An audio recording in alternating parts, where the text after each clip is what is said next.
Hi, welcome back to another video. Today we are discussing class 10th again for score examination. आज का video है फिर से bio का एक final revision mock test. What is score? We all know score is India's largest scholarship examination where we see all Indian students to come, show up and give that exam to win what? 100% scholarship in an educational institute like Sri Chaitanya. Also cash rewards, a cash prize pool up to 2.5 crores. ऊपर से amazing gadgets, laptops, tablets, what not, and the most exciting part, the NASA trip, a trip to NASA. तो आज हम जो cover करने वाले हैं वो ज्यादा कुछ है नहीं, बस 10th का ही एक फाइनल मॉक टेस्ट है क्योंकि आपका एग्जाम आ चुका है. Your exam is knocking at your door. It is on 28th of September and 26th is the last date of registration. So please register for score examination because you don't have time. 28th is your exam. So this is the final video for you guys for class 10th.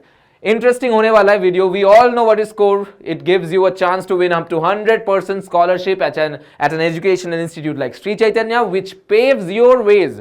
Students like you, it takes you to your dream colleges. आपके higher education में ये बहुत ज़्यादा important है क्योंकि आप class 10th में हो. ये आपका फाउंडेशन का ईयर है. So your base should be strong and you should give all these exams of score, both exams of score or any national level exam that will help you to build your confidence and let you know where you actually stand in this entire students league of entire India.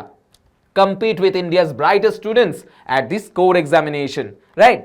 So these are the dates again. Please do register for score before 26th and before 10th of October for the second test.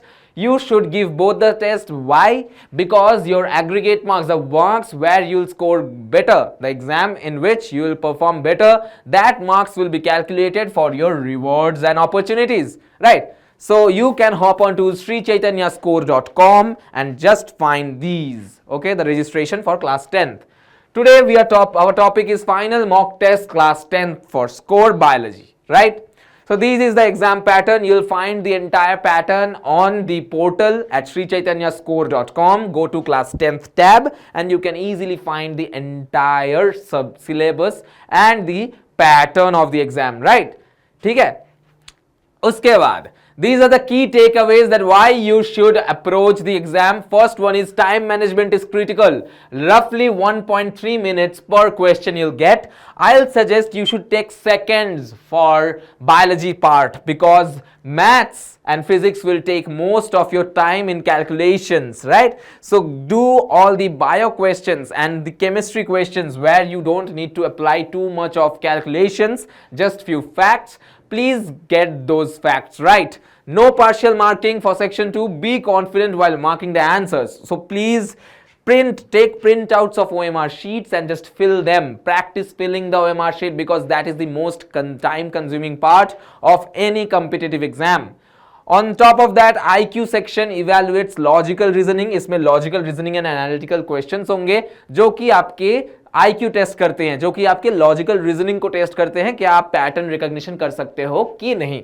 So please do follow all this key takeaways and please practice time bound exam solving, exam paper solving. जो model papers हैं, जो previous years papers हैं, उनको timely solve किया करो so that your confidence builds up, right? Moving forward to the first question. Blood passing twice through the heart in one circulation is termed as what? This is a very basic question. Now we all know we have different types of circulations, right? So if this is the heart, this is the basic heart. So in one circulation where we have the tissues, and on the other hand we have the lungs, right? Or the respiratory organ. In one circulation the blood travels twice through the heart. Twice, see, it enters twice, it exists twice. So in one cardiac cycle, this is called cardiac cycle. So in one cardiac cycle, right, the blood passes twice. So obviously 2 times is called double.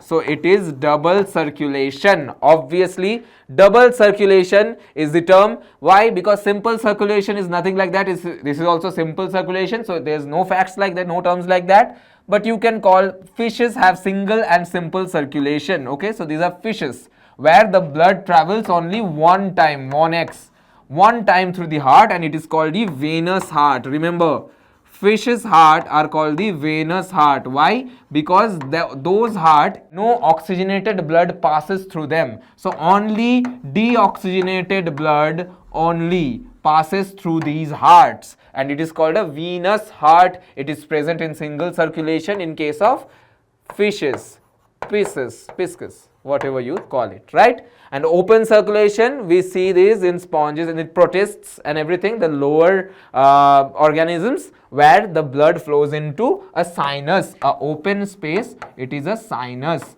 No blood vessels and no vessels, no vessels. कोई blood pipeline में नहीं जाता, एक open space में चला जाता है, like a sinus, right? Moving on to the next question. The process by which green plants synthesize food is using.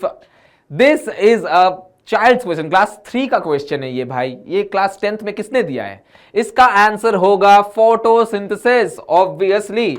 This is a factual question. These type of questions come to test your memory and your speed. So these are filler questions. So please don't ignore them. These questions often confuse you. Photolysis, chemosynthesis, photosynthesis, aerobic respiration. So these processes, read the options carefully. Still, if you think the question is very easy, don't ignore the questions, right? Moving forward. Which structure controls the reflex actions? We remember the reflex arc, like this is the hand and this is the body. So we have a reflex arc like this, right? One is afferent and one is efferent. One carries the senses and one brings back the motor controls. And that is our spinal cord. We have the spinal cord like this, and the spinal cord responds to all the reflex action. Like when you see a candle, the heat, it is felt by the spinal cord. This is the spinal cord, and this is called the reflex arc. The reflex arc. Reflex arc. Right? You have this. So this is one which carries the senses, and another part of nerves that brings up the senses to the hands, which is the motor control, right? Correct. Moving forward. Let's move forward. Which enzyme is secreted in the stomach for protein digestion? So this is an enzyme based question. Enzyme based question, and also two parts of it are there. One is location. See, this is a location of the enzyme, or the site of action. Site of action, right? And this is the function. This is the function. Function is protein digestion. So while you study like this. Study the enzyme's location or site of action, and along with that study the function of that enzyme. So ऐसे पढ़ाई करना है, like peep into the brain of the question maker. See what he or she was thinking while she or he has framed this question. So the first function is protein. So let's see the option. Amylase, it's not protein digesting. Maltase is not protein digesting. Trypsin and pepsin, both are protein digesting, but the site of location makes the difference. Site of location says that pepsin is a stomach protein digesting enzyme. And why? Because it acts in acidic medium. Acidic medium, which is the HCl, concentrated HCl in stomach. And trypsin works in alkaline medium. Alkaline medium, which is in the intestine, right? Intestine. Basically the small intestine. So both are protein digesting, but pepsin is located in the stomach, or the site of action is stomach. So that is why we can differentiate, and not trypsin is the answer. See, this is how you should solve it. Moving ahead. The human heart prevents the mixing of oxygenated and deoxygenated blood by, so we all know this is a heart. A heart looks like this, right? This is how a heart looks, right? This is how a heart looks, right? So we have the chambers.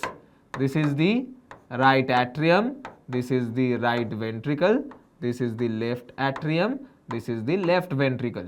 These are the chambers. So the blood, deoxygenated blood flows here. Deoxygenated right? And oxygenated blood flows here, oxygenated. So these two are oxygenated, these two are deoxygenated chambers, right? So how are they separated? By the valves? No, this is the bicuspid valve.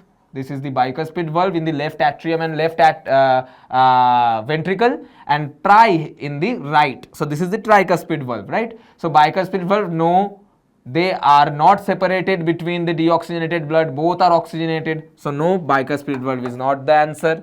SA node is located here. Where is the pen? Yeah, here. So SA node is located on the upper right corner of the right atrium. This is the SA node, or the pacemaker or sinoatrial node. Is it separating them? So obviously no, sir. SA node is not the answer. Pericardium, this is the pericardium. This is the pericardium, the surface of the heart muscle is pericardium. So it is also not separating them because it is one chamber. So pericardium is not the answer. Septum is the correct answer. Why? Because now I will draw the white section. So this is the white section. This is the septum. This is the septum. It separates, that's why it's septum.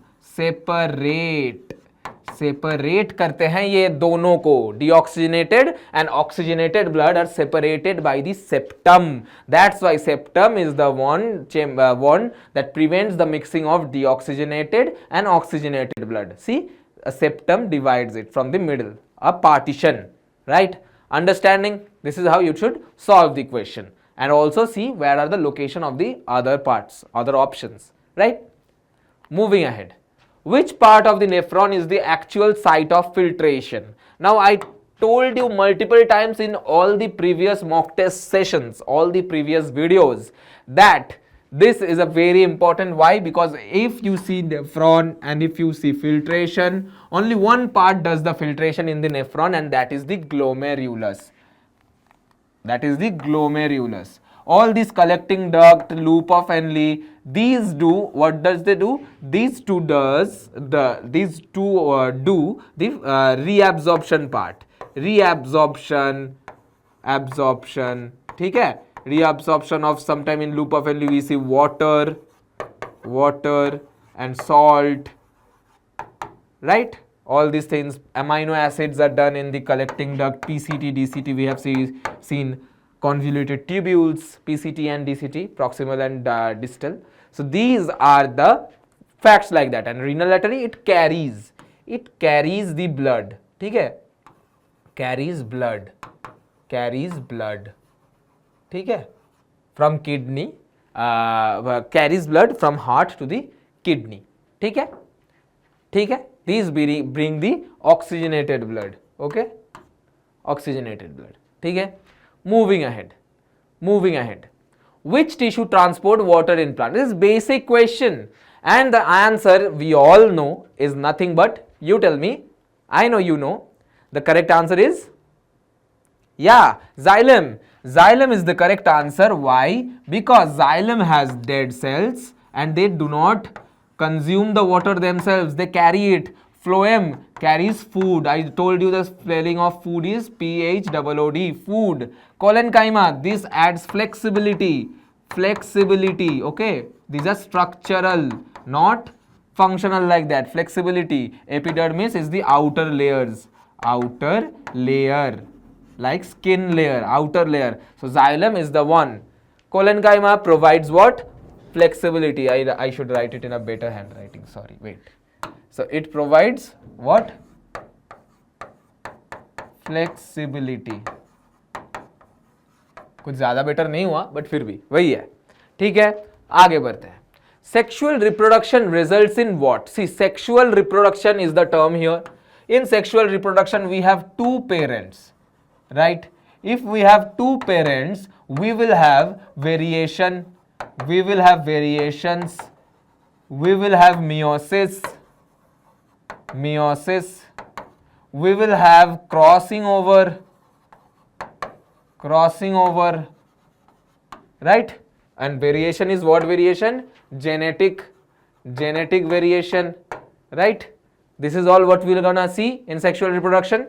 So identical offspring, no, this is in cloning or asexual. This is asexual. Identical is asexual reproduction. No, binary fission is an example of asexual reproduction. Asexual. And in binary fission, what happens? One big chunk of amoeba like this, it breaks down into two little like this different daughter cells, and these are two clones or identical. Budding, no, it happens in hydra. Again, in budding, identical offsprings are formed, same like the parent, so no variation. Only thing common in the two parents or sexual reproduction point is the variation. So variation in offspring is the correct answer. This is binary fission, by the way. This is binary fission. Binary means two. Binary means two. And fission means division. So binary fission is in two divisions. So two parents in sexual reproduction, we see meiosis, crossing over, genetic variation, and variation in offspring is the correct answer for sexual reproduction. Obviously, we all know, right? Moving ahead. In plants, the tissue responsible for food transport, just before two questions we have seen, xylem was responsible for water transport, we saw it, right? So no xylem. Epidermis, we saw it is the skin or outer layer, outer layers or layers basically, ठीक है? Ground tissues, no, these are again the base, they are the like the matrix or the base, they have no role in transportation. So phloem is the answer, because why? Food is PHOOD, food, and pH is phloem, it carries the food of the plant. So food is carried in by phloem, right? We all know. Moving ahead. Which hormone is responsible for fruit ripening? So see, these are the hormone based question. अभी तक हमने देखा कि plant के enzyme में भी था, human enzyme में भी था, ह्यूमन के हार्मोन तक अभी गए नहीं हम लोग, लेकिन हमने देखा कि कैसे ट्रांसपोर्टेशन में भी क्वेश्चंस आ रहे हैं, उनके फंक्शन और उनके लोकेशन पे भी आ रहे हैं questions. So read accordingly. I have told you on the previous lectures, please go and watch all the previous mock tests and the class 10th videos that I have made. I have told you everything regarding class 10th, कैसे पढ़ना है, approach कैसे होना है, बहुत अच्छे से break down किया है एक एक छोटे छोटे चैप्टर्स को भी. Please go through them, please please please, I request. ठीक है. Which hormone is responsible for fruit ripening? देखो ऑक्सिन देख लेते हैं, बाकी सारे हो जाएंगे इस एक ही क्वेश्चन में, सारे प्लांट हार्मोन के सारे कॉन्सेप्ट्स क्लियर कर लेते हैं. Auxin, what it does elongation और growth कहाँ पे? long, length wise growth करेगा, elongation. Gibberellin, this is lateral और girth wise growth करेगा, girth और lateral और width, ठीक है, with growth करेगा, ठीक है. इथाइलिन ये करेगा क्या? यही तो आंसर है, यही करते हैं fruit ripening. This is the answer. Ethylene does the ripening of fruit. And cytokinin, the word cyto means what? Cell, ठीक है. और काइनिन का मतलब है डिवीजन, डिवाइड. सो ये डिवाइड करते हैं, तो ये सेल डिवाइडिंग हार्मोन है. दिस कॉजेज सेल डिवीजन, ठीक है. Cytokinesis is cell division and cytokinin hormone divides the cell. That's why cell division is pushed by the cytokinin hormone. ठीक है, सारे हार्मोन हमने कवर कर लिए. ठीक है. Auxin elongation, gibberellin girth, cytokinin cell division. ठीक है, आगे बढ़ते हैं. Mendel's law of segregation is demonstrated in what? देखो ग्रेगर मेंडल कौन थे?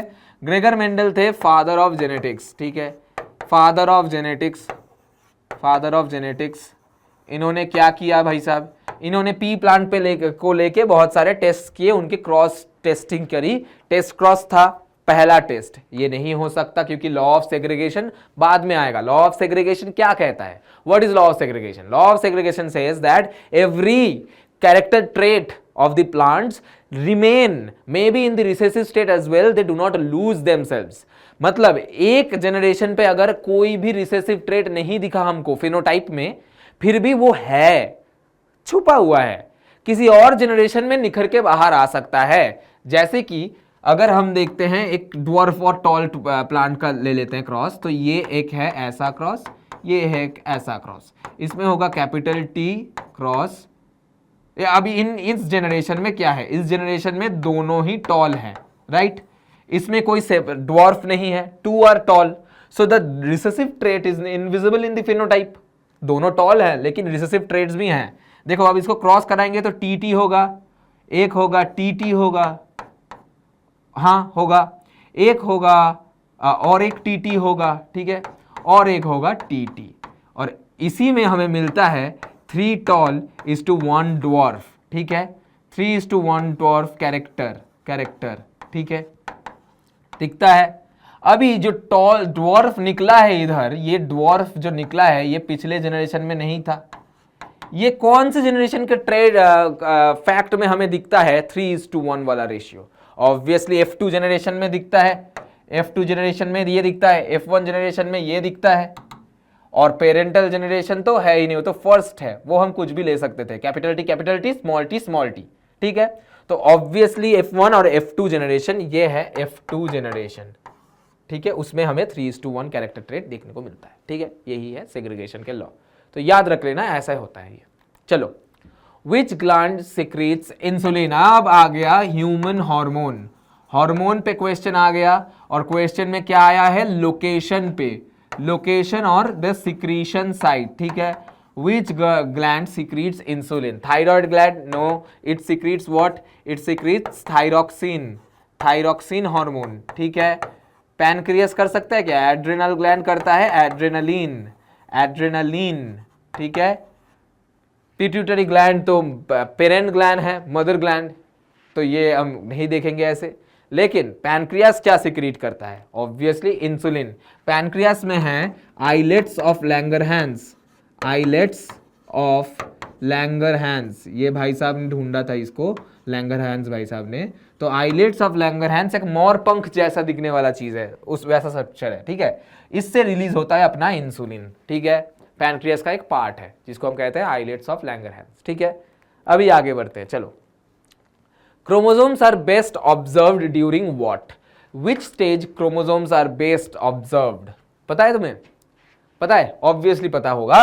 कैसे दिखेंगे, जब क्रोमोसोम्स इस सेल के अंदर, इस सेल के अंदर जब क्रोमोसोम्स, जब इस सेल के अंदर क्रोमोसोम एक इक्विटोरियल प्लेट में आ जाएंगे, ऐसे जब एक इक्विटोरियल प्लेट में क्रोमोसोम आ जाएंगे तब माइक्रोस्कोप में इजीली ऑब्जर्वेबल है। तो ये कौन से स्टेज में आता है, ये कौन सा स्टेज में आता है, ऑब्वियसली मेटाफेज, मेटाफेज। पता है कॉल्चिसिन नाम की एक चीज है, कॉल्चिसिन, ठीक है। ये कॉल्चिसिन क्या है पता है, ये स्पिंडल फाइबर को इनहिबिट कर देता है। कैसे, माइक्रोट्यूब्यूल जो होता है ना अपने सेंट्रियोल में, तो वो माइक्रोट्यूब्यूल्स को ये बंद कर देते हैं, लाइक इनहिबिट कर देते हैं, they stop the spindle fibre formation, and that's why cell arrest हो जाता है, ये सेल को अरेस्ट कर देते हैं, cell arrest, like cell division arrest, basically division arrest हो जाता है, मतलब पॉज कर देते हैं, pause in the metaphase, pause in metaphase. तो सेल डिवीजन मेटाफेज में पॉज हो जाता है, और हम जितना टाइम के लिए इसको लेके और लेबोरेटरी में, लैब्स में ऑब्जर्व कर सकते हैं। जैसे हम कोई वो यूज करते हैं ना, स्टेन यूज करते हैं ना माइक्रोस्कोप में कुछ अच्छा ऑब्जर्व करने के लिए, वैसे कॉल्चिसिन दे सकते हैं ताकि मेटाफेज में सेल रुक जाए और हम माइक्रोस्कोप में अच्छे से टाइम लेके उसको धीरे से ऑब्जर्व कर पाए अपना टाइम के मुताबिक अच्छे से। तो मेटाफेज में सेल को स्टॉप करना क्यों जरूरी है, क्योंकि उसी में बेस्ट दिखता है अपना क्रोमोसोम, ये बेस्ट शॉट मिलता है क्योंकि वो इक्विटोरियल प्लेट्स में अलाइंड हो जाते हैं ना, अलाइनमेंट, ठीक है। आगे बढ़ते हैं, which is not a greenhouse gas, we have covered all these questions in previous models as well. आगे की जितने भी हमने अभी किया है ना, मॉक टेस्ट 1 2 3 4 5 इसी के जंबल्ड में है ये सारे क्वेश्चंस, उसमें हमने कवर किए थे। Not a greenhouse gas, what is a green house first, green house is a glass house, it is made up of glass, ठीक है, ग्लास से बनता है, ग्लास से। ये एग्रीकल्चर में ये प्रोसेस यूज होता है, it is an agricultural process, agriculture एक कल्टीवेशन का प्रोसेस है। क्यों, ग्रीन हाउस का कांच के ग्लास के नीचे ऐसे पौधे ग्रो किया जाए, ग्रो करते हैं हम लोग, ठीक है, ऐसे पौधे ग्रो करते हैं ग्रीन हाउस में, ठीक है। तो सर ये ग्रीन हाउस कांच में क्यों, क्या मतलब है इस चीज का, ऐसे ग्रो करा के क्या ही कर रहे हैं हम, ये ग्रो करना क्यों ज़रूरी है? देखो ये जो पौधे हैं ये क्यों ग्रो करना ज़रूरी है? क्योंकि इधर से सनलाइट अंदर आता है, सनलाइट अंदर आता है ऐसे, ठीक है। ये क्या है? ये हमारे सनलाइट हैं, सनलाइट, ठीक है। ये सन अंदर तो आ गया लेकिन इसका टेम्परेचर ये बाहर नहीं जा पाता, ये ऐसे ट्रैप हो जाते हैं। ये गंदा कर दिया मैंने ज़्यादा ड्रॉ करके, ये इतने एरोज नहीं चाहिए, ठीक है। तो ये क्या होता है, ये टेम्परेचर ट्रैप हो जाते हैं। ये अंदर तो आ गया, ठीक है, अंदर तो आ गया लेकिन टेम्परेचर ऐसे ट्रैप हो जाते हैं, टेम्परेचर बाहर नहीं जा पाता। तो ये टेम्परेचर जो है वो ट्रैप हो जाता है, हीट ट्रैप हो जाता है। तो अंदर क्या होता है, क्या होता है? टेम्परेचर इंक्रीज तो हीट बढ़ जाता है, हीट अप अंदर, ठीक है। तो जब अंदर हीट हो जाता है तो प्लांट बेटर ग्रो करते हैं इसमें, कुछ प्लांट, सारे प्लांट्स नहीं, बेटर ग्रोथ के लिए। तो ये जो फिनोमिना अभी हमने देखा कि सन की टेम्परेचर अंदर आ गई लेकिन बाहर नहीं जा पाई, ये करने से क्या टेम्परेचर बढ़ा? तो ये जो एनवायरनमेंट में ऐसा ग्रीन हाउस इफेक्ट दिखाते हैं, उन गैसेस को हम बोलते हैं green house gases based on this agricultural method, ठीक है। इस मेथड के ऊपर बेस करके जो गैसेस हमारे नेचर में ऐसा इफेक्ट कर सकते हैं कि सनलाइट अंदर आ रही है लेकिन टेम्परेचर ट्रैप हो जा रहा है, हीट बढ़ रहा है एनवायरनमेंट का, एटमॉस्फेयर का, उस गैसेस को हम कहेंगे ग्रीन हाउस गैसेस एंड इस इफेक्ट को हम कहते हैं ग्रीन हाउस इफेक्ट। और इसी से कॉज होता है ग्लोबल वार्मिंग, ग्लोबल वार्म हो रहा है, वार्मिंग, ठीक है। ग्लोबल वार्मिंग मतलब क्या? टेम्परेचर राइज हो जाना ऑफ आवर एनवायरनमेंट और एटमॉस्फेयर। तो इसी गैसेस की वजह से ये होता है। तो मीथेन नॉट बोला है, right. So not is nitrogen, क्योंकि ये 78% तो ऑलरेडी एटमॉस्फेयर में है, 78% of this is already our atmosphere and we have also 21% oxygen, right? So ये जो सिचुएशन है अभी हम देख रहे हैं, तो ऑलरेडी नाइट्रोजन तो है हमारे एनवायरनमेंट में, हमारे एटमॉस्फेयर का 28% तो नाइट्रोजन है, ठीक है, ज्यादा तो नाइट्रोजन है। तो ये जो बाकी की चीजें हैं ये सारे हैं हमारे ग्रीन हाउस गैसेस, ये विलेंस हैं, ये सारे हैं जीजी बॉय, ग्रीन हाउस गैसेस, ठीक है, ग्रीन हाउस गैसेस, ये है ग्रीन हाउस इफेक्ट, ठीक है। समझ में आ गया है तो बताओ कि यस सर वी अंडरस्टूड। देख सेकंड, हाँ। Which organism converts atmospheric nitrogen? अभी हमने बोला एटमॉस्फेयर में 78% नाइट्रोजन है, उसको यूजेबल फॉर्म में कन्वर्ट करते हैं। ये 78% मतलब बेकार है? नहीं, ये एब्जॉर्बेबल और यूजेबल नहीं है। हम डायरेक्ट कंज्यूम, या प्लांट्स लिविंग जो है, लिविंग वर्ल्ड, वो डायरेक्ट कंज्यूम नहीं कर सकते हैं। एब्जॉर्बेबल नहीं है, ठीक है, नॉट एब्जॉर्बेबल। तो यूजेबल कौन बनाता है? ऑब्वियसली तुम सबको आंसर पता है, आई नो, यस, कुछ बच्चे सही आंसर अभी दे रहे हैं, वो है साइनोबैक्टीरिया। हम राइजोबियम में भी देखते हैं कि राइजोबियम एक फंजाई है, राइजोबियम रहता है लेग्यूमिनस प्लांट्स के रूट्स में, रूट नोड्यूल्स में, और वो कन्वर्ट कर सकते हैं ऐसे एटमॉस्फेरिक नाइट्रोजन को एब्जॉर्बेबल नाइट्रोजन में। लेकिन साइनोबैक्टीरिया भी एक चीज है जो ये कवर करते हैं, यीस्ट, मोल्ड्स और प्रोटोजोआ ये नहीं करते, ठीक है। Cyanobacteria converts atmospheric nitrogen into usable form. Algae में ये भी होता है, एल्गी टाइप, ठीक है। Which functional part of the brain controls the voluntary actions? हमने इनवॉलेंटरी में या रिफ्लेक्स में हमने देखा था स्पाइनल कॉर्ड ये कंट्रोल करता है। तो obviously the main part of the brain will carry the all the voluntary actions, ये सब मेन पार्ट करेगा। मेन पार्ट कौन सा है? सबसे major part cerebrum. Cerebrum is the major part of the brain and it will carry the functional and the voluntary actions. Cerebellum, medulla, thalamus are the hind brain, और वो पीछे में अच्छा मतलब छुप के काम करते हैं, वो मेन वॉलेंटरी काम वो नहीं करते। सेरिब्रम मेन वॉलेंटरी काम करता है, ठीक है। आगे बढ़ते हैं। Which disease is caused by protozoan and spread by mosquito? Now diseases से ना बहुत practical and lively questions आते हैं, मतलब normal questions पूछ लेंगे तुमको कि कैसे questions, मतलब लाइफ का एक कोई स्टेटमेंट दे देंगे, यूजुअल एग्जाम्पल, डेली एग्जाम्पल, उसके बेसिस पे ये तुम्हें हार्ड क्वेश्चन पूछेंगे। तो जैसे डिजीज वाले इसमें जो प्रोटोजोआ है ये एक नेचुरल क्वेश्चन है। प्रोटोजोआ क्या है इधर, प्रोटोजोआ है हमारा पैथोजेन, प्रोटोजोआ है हमारा पैथोजेन, ठीक है, ये कॉज कर रहे हैं। और ये मस्क्यूटो भाई साहब क्या है हमारे, ये भाई साहब है हमारे वेक्टर। तो ऐसे क्वेश्चन दे सकते हैं जहां पे पैथोजेन और वेक्टर बता दिया है, तुम्हें डिजीज बताना है। ऐसा क्वेश्चन दे सकते हैं, डिजीज बता दिया है, तुम्हें पैथोजेन पूछ लिया, डिजीज बता दिया है, तुम्हें वेक्टर बता दिया, अब पैथोजेन पूछ रहे हैं, पैथोजेन नहीं, पैथोजेन बता दिया है, डिजीज बता दिया है, वेक्टर पूछ रहे हैं। तो ऐसे क्वेश्चन घुमा फिरा के आ सकते हैं। तो डिजीज रिलेटेड क्वेश्चंस ऐसे रीड करना, कॉजेटिव एजेंट, पैथोजेन मतलब वही, वेक्टर क्या है, सिम्टम्स क्या है और उसका क्योर क्या है, ठीक है, ये चीजें देख लेना। तो इसमें जो है प्रोटोजोआ, तो वो कौन सा, पहले तो बताओ कि मॉस्क्यूटो वेक्टर कहां पे कॉमन मिलेगा तुमको। ये डेंगू और मलेरिया, इसमें मॉस्क्यूटो कॉमन है। ट्यूबरक्लोसिस और न्यूमोनिया, ये तो हमारे मॉस्क्यूटो वेक्टर है ही नहीं, इसमें तो वेक्टर मॉस्क्यूटो है ही नहीं, तो इसको चैप्टर थाली से हटा दो, ये कर एलिमिनेट कर दो ऑप्शन को। डेंगू और मलेरिया में क्या होता है पॉजिटिव, और डेंगू में डेंगू वायरस होता है, याद रखना। तो डेंगू में पॉजिटिव है एक वायरस, डेंगू वायरस, तो प्रोटोजोआ तो डेंगू वायरस नहीं है, गया ये। मलेरिया बचा, मलेरिया क्या है, Plasmodium vivax is the name of the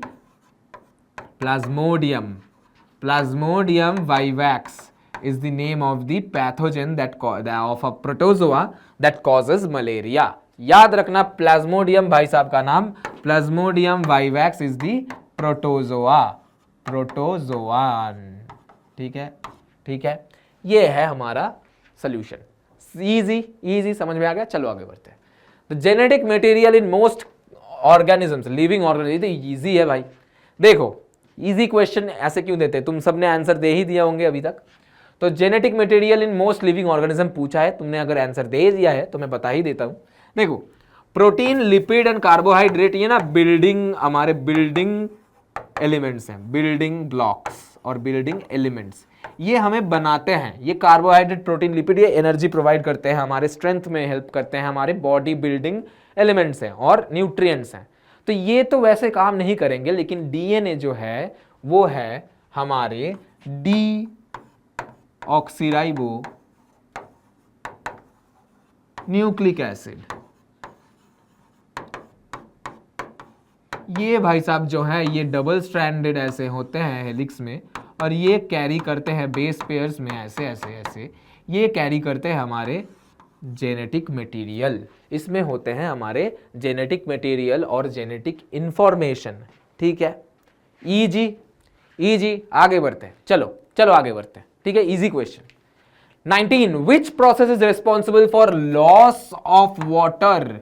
ये एक प्रॉब्लम है फ्रॉम द लीव्स, ये है लोकेशन और ये है हमारा प्रॉब्लम इशू ये है भैया, और लोकेशन ये है भैया। अब बताओ कौन सा क्या होगा। ट्रांसलोकेशन, ये तो ट्रांसपोर्ट ऑफ फूड है, ये तो फ्लोएम भाई साहब करते हैं, ये तो फ्लोएम भाई साहब करते हैं ट्रांसलोकेशन, ये कहां से इधर आ गया।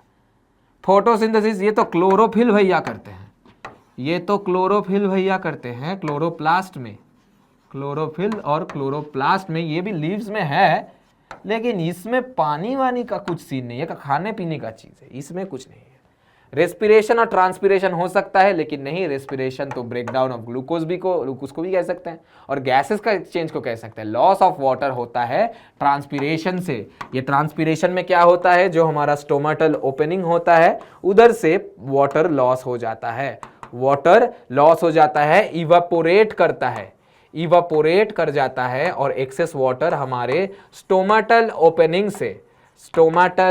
ओपनिंग से या पोर से, ओपन और पोर से इवापोरेट करके चला जाता है। तो लॉस ऑफ वाटर ट्रांसपिरेशन में होता है। इजी है, बहुत ही इजी है, ठीक है, समझ में आ रहा है। चलो लास्ट वाला क्वेश्चन देख लेते हैं। Reduction in ozone layer is mainly due to emission of what. अब ओजोन लेयर क्या है सर, हमें पता है, ये हमारा अर्थ है, ये हमारा अर्थ है ऐसे, ठीक है, ये हमारा अर्थ है, इसके ऊपर एटमॉस्फेयर है, ठीक है। इसमें जो दूसरा लेयर है, इतने ऊपर एक लेयर है जिसको कहते हैं स्ट्रेटोस्फियर। इधर से एरोप्लेन भी जाते हैं, इस लेयर में एरोप्लेन भी जाते हैं, ऐसे एरोप्लेन भी जाते हैं, ठीक है, ऐसे एरोप्लेन भी इस लेयर से जाते हैं स्ट्रेटोस्फीयर से, ठीक है। अभी इधर एक ऐसा ओजोन होल बन गया है, ओजोन होल बन गया है। क्यों? इसमें एक ओजोन, ये क्या लिखा मैंने, उधर एक ओजोन होल बन गया। पहले तो ये एक ओजोन लेयर है। लेयर क्या है? ओजोन में नेसेंट ऑक्सीजन रहते हैं, मतलब O2 नहीं, O plus O plus O ये बनाते हैं O3, ये है ओजोन। ओजोन लेयर में एक होल बन गया है ऐसा, जहां से यूवी रे हमारे अर्थ के अंदर आते हैं। यूवी रेडिएशन आते हैं जो कि स्किन कैंसर कॉज कर सकते हैं। तो ये जो ओजोन डिप्लीशन बोल रहे हैं, रिडक्शन, ओजोन होल बन रहा है, जो एक होल बन चुका है अंटार्कटिका के ऊपर, ये emission of few gases. Which gases? The answer is, देखो ये ग्रीन हाउस गैसेस है, ये ग्रीन हाउस गैसेस है, ठीक है, ग्रीन जी ग्रीन हाउस गैसेस, ठीक है, ये है, हमने देखा था, ये ग्लोबल वार्मिंग क्रॉस कर रहे हैं। लेकिन CFC भाई साहब, क्लोरोफ्लोरोकार्बन्स जो हैं, ये डिप्लीट कर देते हैं ओजोन लेयर को और बनाते हैं ओजोन होल। और ये CFC कहां से रिलीज होता है? हमारे AC के आउटडोर से, हमारे रेफ्रिजरेटर का कंप्रेसर से। जो भी ऐसे कंप्रेसर वाले चीजें हैं, AC और रेफ्रिजरेशन, उससे रिलीज होता है या एमिट होता है ओजोन लेयर डिप्लीटिंग क्लोरोफ्लोरोकार्बन्स की। और ये क्लोरोफ्लोरोकार्बन डिप्लीट कर देते हैं हमारे ओजोन लेयर को। इजी। चलो, यह था हमारा आज का session. Don't forget to register for score, अगर आप अभी तक आपने नहीं किया है, क्योंकि अभी एग्जाम आ चुका है भाई। दे कर ले एग्जाम, दे अच्छे से एग्जाम दे दो। Please do register for score. If not this exam, if you are late or if you couldn't prepare for the next exam which is on when 12th October, and इसके लिए prepare करते रहो। Just give both the exams I suggest and get good marks so that you can come to us and let us teach you and pave your way to your dream colleges and your dream career. And that's it. Will meet you in NASA, I guess. मिलते हैं। तो तब तक के लिए follow कर लेना, इस चैनल को सब्सक्राइब कर लेना, लाइक करना इस वीडियो को, शेयर करना अपने दोस्तों के साथ, और फिर मिलते हैं अगले किसी वीडियो में, ठीक है। अच्छे से एग्जाम दो। All the very best.